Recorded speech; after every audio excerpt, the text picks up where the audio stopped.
Okay, we came into this weekend, the IndyCar finale at Sonoma, and Juan Montoya was pretty much a shoo-in because he'd been flawless all year.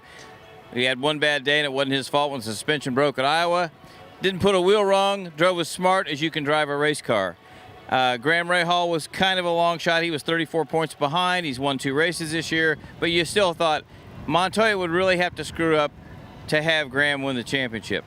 To have Scott Dixon come from 4th place to win the championship was even a bigger upset. Or 5th place, sorry. So I think what Dixon did today kind of exemplifies his career. Lately, he's been coming on strong at the second half of the season. There's a reason he's been with Chip Ganassi for all these years, and Ganassi doesn't want to get rid of him like he does most drivers. Dixon's one of the best, and one of the best for the ages. Smart, fast, great with fuel mileage, and just a great human being. And sometimes karma, like Dario and Katie and I were talking, here's a guy that spent, a couple months nursing Dan Weldon's family, trying to take care of them when Dan died. And he was the first guy to Allentown, Pennsylvania last week at Pocono to make sure Justin's wife, do what he could do. It takes a special person to do that. And macho race drivers don't usually fall into that category of being that sensitive, and that he's a phenomenal human being himself, as was Justin. We know that, but there's something so likable about Dixie because he's like, can you believe that? He's like, he goes, on the cool-off lap, I thought that was, he goes, he wasn't even sure he'd won the championship, and that's all the screaming behind us right now. But when you look at 2015, you look at Montoya leading the whole season, Dixon steals it away at the end, Joseph Newgarden comes on like we knew he was going to, wins 2 races.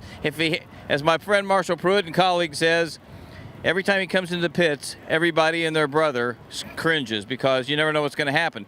He probably should have won 3 or 4 races. He was running second today, had a disastrous pit stop. The other great American story this year, Graham Rahal and his 1-car team. Steak and Shake comes on board with Maxim. Graham wins 2 races. He's right in the heart of the championship, a 1-car team with a Honda, which was kind of playing with one hand behind your back halfway through the season.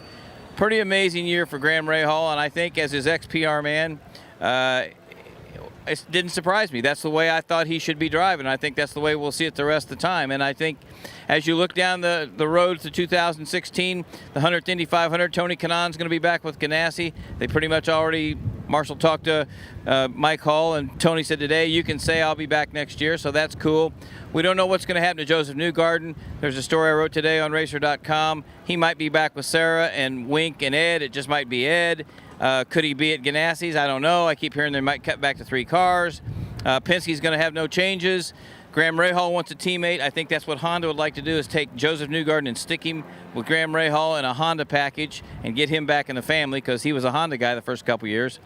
And when you think about this season, we had 9 different winners in 16 races. We had some kick-ass races. The TV ratings got better on NBC Sports Network.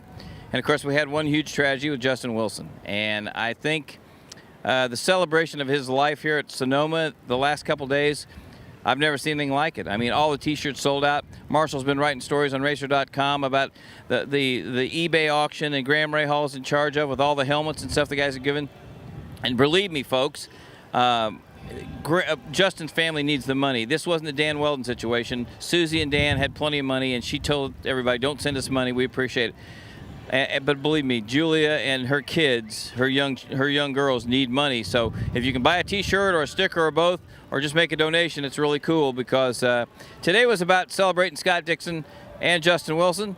We appreciate you guys watching videos all year and reading RACER.com. Marshall only got 6.5 months to fill, so keep reading our stories. This is Robin Miller. Thanks a lot.